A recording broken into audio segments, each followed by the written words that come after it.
The 2017 Brantley Gilbert Big Machine Brickyard 400 was held on July 23, 2017, as it saw the NASCAR Monster Energy Cup Series at Indianapolis. Kyle Busch would start on pole, still winless during the 2017 season, while his teammate, the pre-hack days of Denny Hamlin, had just won JGR's first career cup race that season. Also in the field was Brad Keselowski, who had struggled since the first quarter. Same could be said for his teammate Joey Logano, who was below the cut despite having to win, but it being encumbered, for the Richmond penalty. Martrick Shearer had won 3 races and looked to be a contender today. Also with 3 wins, but kind of going on a bit of a skid was Jimmie Johnson, who hopes to get back on track with a good run today. His teammates Dale Jr. and Chase Elliott both want to win their first, and on this day, with it being Jr.'s last Brickyard 400 in 15 years since Bill Elliott won at the Brickyard. And finally, there's Case Kane, who rumors were swirling whether he was out at Hendrick for William Byron, who at this point would go on for a run for the ages to win that year's Xfinity Championship. But for now, Kane is safe. With a slightly threatening backdrop, the green flag would fly. Green flag's in the air.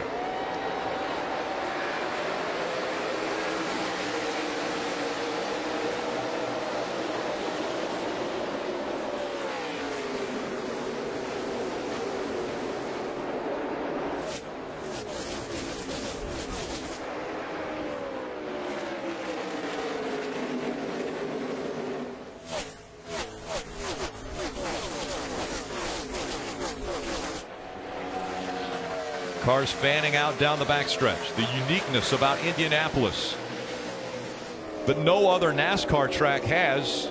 There are short chutes between turns 1 and 2 and between turns 3 and 4. A short straightaway. See right here, Matt Kenseth has Joey Logano up on the outside. That's not where you want to be all day long. Chase Elliott on the bottom of him. Going to take advantage. Joey Logano's going to try to get in behind Chase to keep anybody else from coming. That's the whole idea. As you mentioned, this racetrack, as you see, Clint Boyer tries to push the issue as well. Joey Logano's going to try to block the move. Kyle Busch would pull away to a 3.5-second lead before the first caution, and overall through the first 10 laps, not much was happening, although there did seem to be a bit more passing than in recent years. First caution came out in lap 10 when Corey LaJoie would lose control and back into the turn 3 wall and would ultimately finish last. A lot of the back half of the field would pit. There was a risk of a rain delay since weather was in the area, and ultimately on lap 12, the race would get red flagged for almost 2 hours. Here's the point standings, by the way, heading into the race weekend. During the red flag, there are driver interviews with Alex Bowman, who had recently been signed by Rick Hendrick to officially take over for Dale Jr., Ty Austin Dillon, Ryan Newman, and Jimmie Johnson. Newman's interview specifically being a little strange. Were you voted the best to tell a dirty joke? And remember, we're on network television right now. I knew it was coming. Yes. I knew you were going to put me in a spot, and I am not going to tell one. Please. There was one that came to mind immediately, but I am not going to say it. Just give us the punchline. Huh? Just give us the punchline. Network television. I can't, Kyle. Really, you're trying hard, but I can't. God, I'm sorry. Okay, I tried, man. I tried. I'm going to If I say one, will you each say one? No. Is that fair? No. Because I want you to go ladies first, obviously. Oh, yeah, of Oh, course. yes. After the 2 hours, the race finally would get back under green on lap 18 at about 3:45 local time. And we're back to racing in Indianapolis.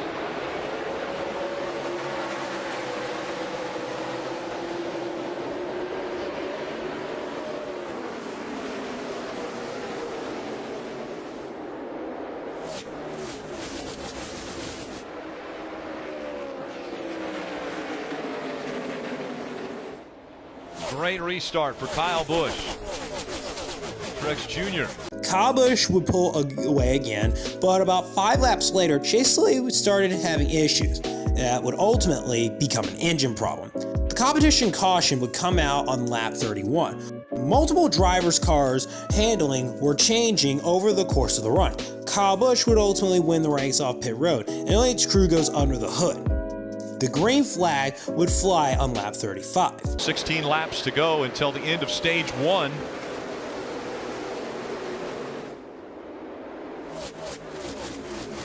Hands full for Ryan Blaney in the 21. And side by side behind them for 4th, Logano in the 22.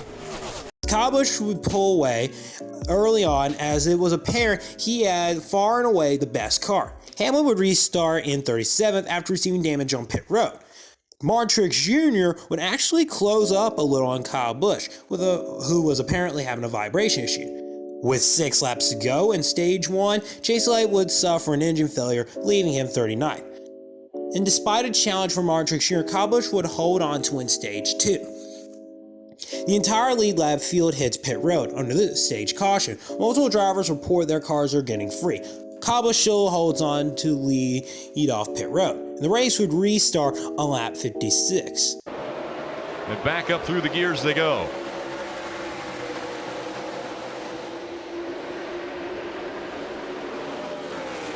Another good restart for Kyle Busch. He jumps out in front of Martin Truex Jr. Then it's 2x2 for third.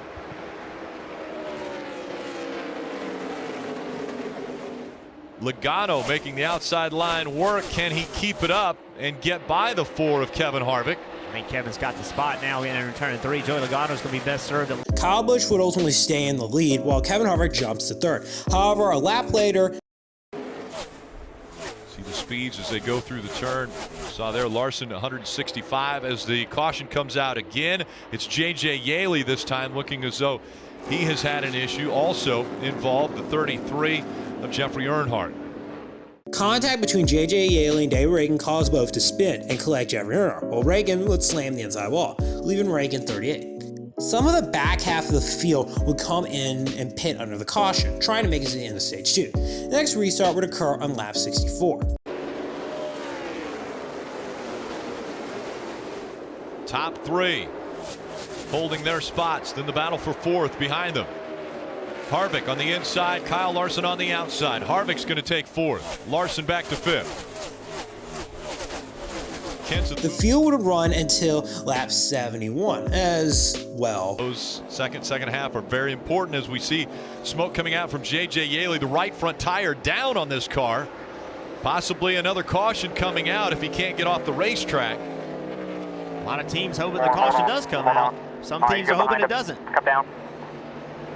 He gets off of the racetrack and will be able to make his way onto pit road, but the caution does come out. J.J. Yaley loses a tire and hits the outside wall. He will finish 37th. Most of the field would come down pit road to make it to the end of the stage. Joey Logano's team have been having certain radio issues.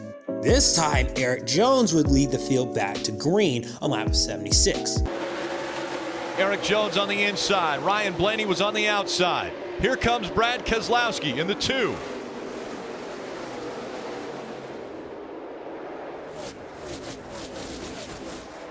Three wide behind him. Kyle Busch inside the white line.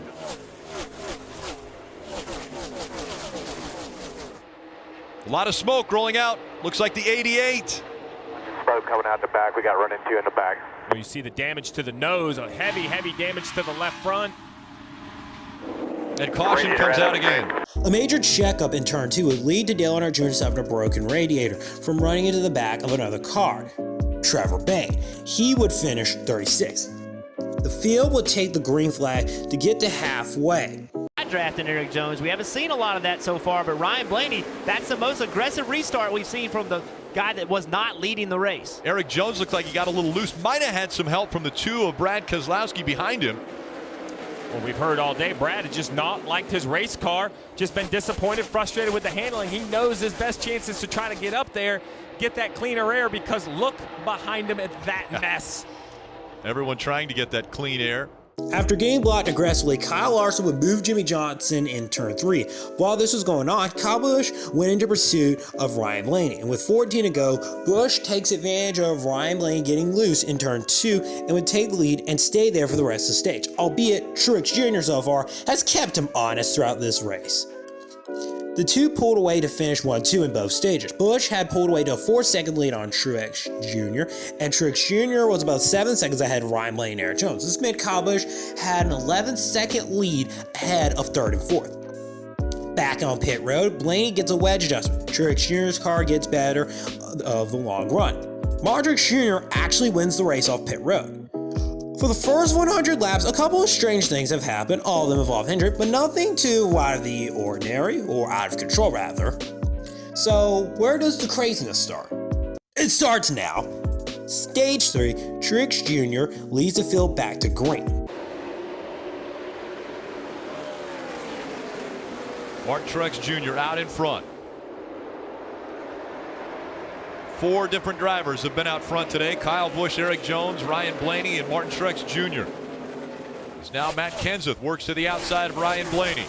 3 wide for that position. The 4 of Kevin Harvick tried to go all the way down to the bottom of the racetrack to get clean air. He was able to clear the 21, but the 20th. As the field comes off turn 2, have just unbelievable speed. And it's funny. Oh, around goes the 17. Ricky Stenhouse Jr. hard into the inside wall. A lot of damage to the front We got end. turned down the back. Can't see the damage. I think we're going to be done. Ricky Stenhouse Jr. got underneath Jimmy Johnson, got loose, and spun around and hit the inside wall. Stenhouse Jr. ultimately finished 35th. Next restart on lap 111, Kyle Busch said before the restart, "It's time to race." Well, let's see how this goes. Remember vividly saying, this is not going to turn out well.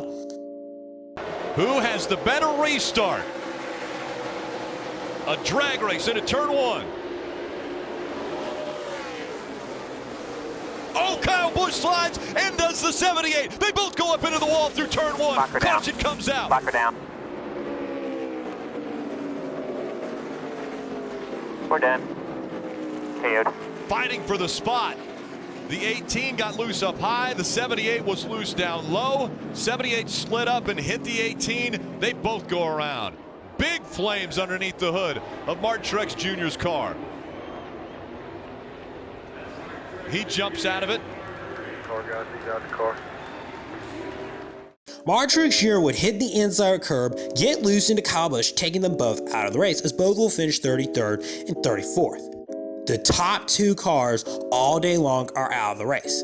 Now it's wide ass open for the rest of the damn field. Matt Kenseth and Kevin Harvick, 2 cars that had been top 10 cars, but not contending cars up to this point, were now 1 and 2 on the restart on lap 120. Outside 11, halfback 77. Still inside, halfback 77. Outside. Still inside, tight.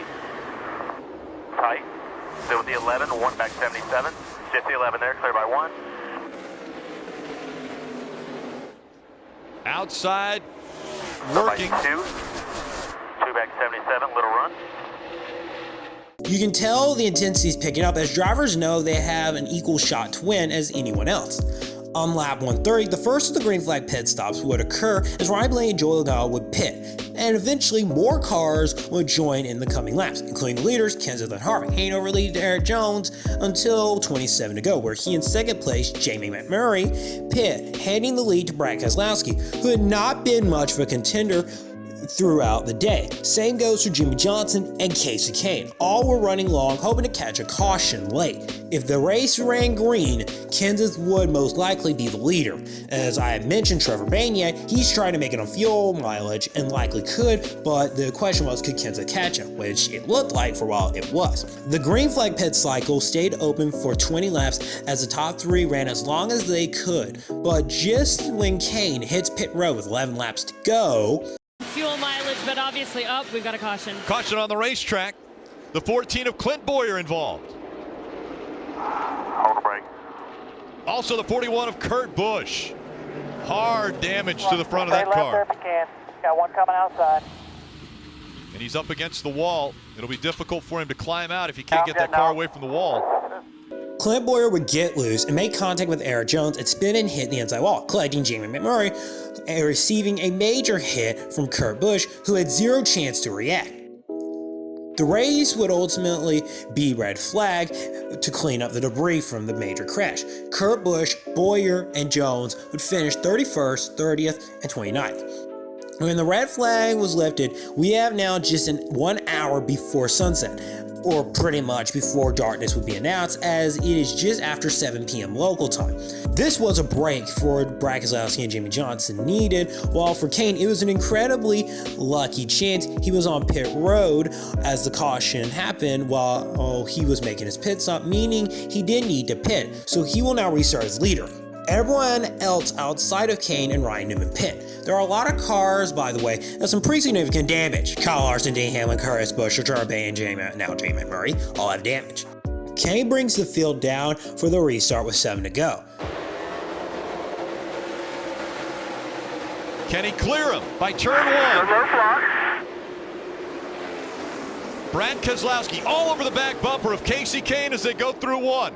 Down the short chute into 2. Kasey Kahne now with a 2-car length lead over Brad Keselowski. With Kane pulling away, the only thing that could give the field a chance was another caution. That wouldn't happen, right? Have you seen the title of this damn video? In these races, oh, into the wall, right in the front stretch. The 42 of Kyle Larson into the wall, and a caution comes out. Okay, hold it up here. Right in the middle of the front stretch, flames from underneath the hood. Here, unhook your stuff, you can get out.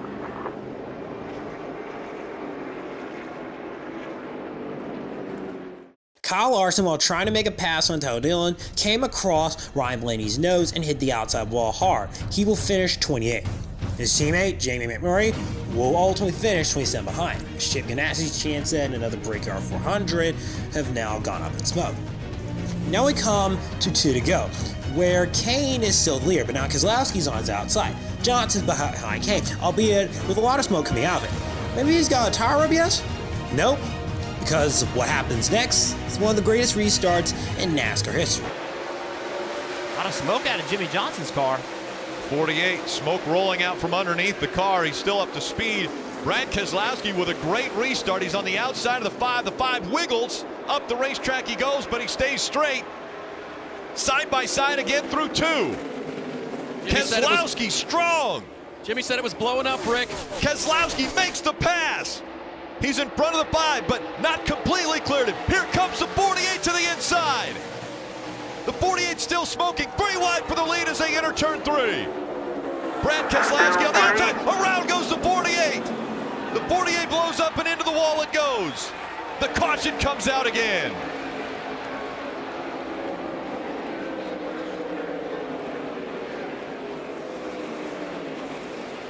You want to know what winning a race means? It means 3 drivers are willing to drive 3 wide into turn 3 at Indianapolis. Now that is some of the most badass racing I have ever seen to this day. The fact that Johnson was able to almost take the lead while blowing up is still incredible and iconic. Johnson would ultimately lose control, spin, and hit the wall in turn 3. Kane would still reassume the lead. As we now are in overtime, the race is going to complete anarchy. But we still need one more shoe to draw to make this truly a race of all time. As Kane leads the field's green flag, he has stated he is starting to experience cramping. Once he enters the restart zone, he gets a shove behind him. Green flag back in the air. Caution's going to come out. They're wrecking behind him.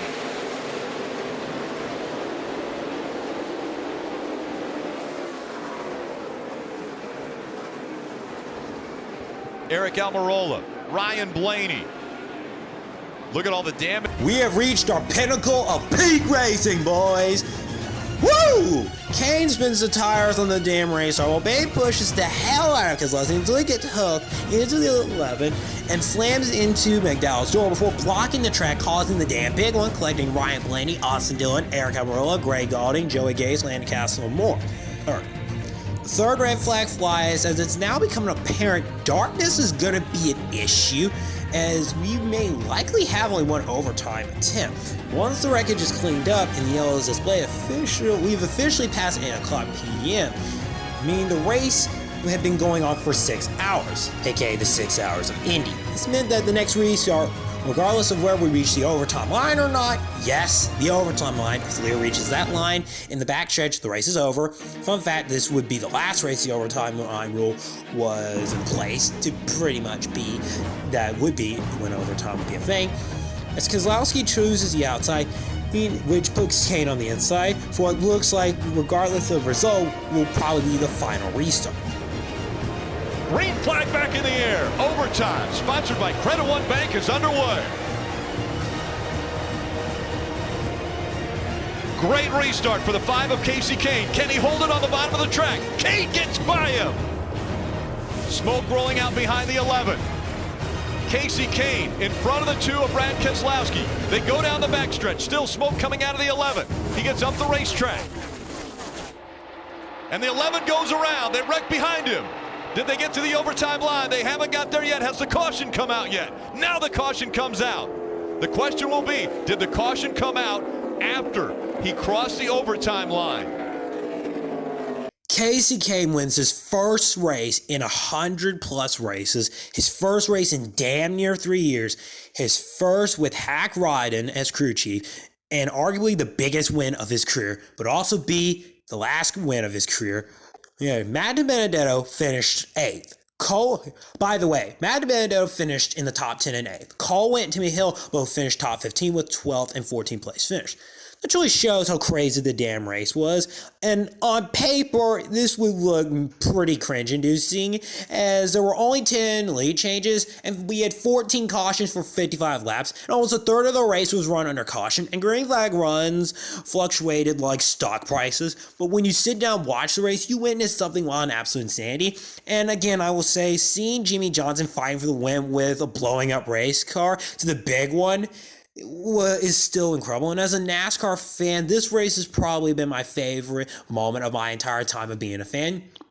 The 2017 Brantley Gilbert Big Machine Brickyard 400 is truly the craziest race in NASCAR history. This is Carter Gaming. I hope you guys enjoyed this video, and I'll see y'all next time.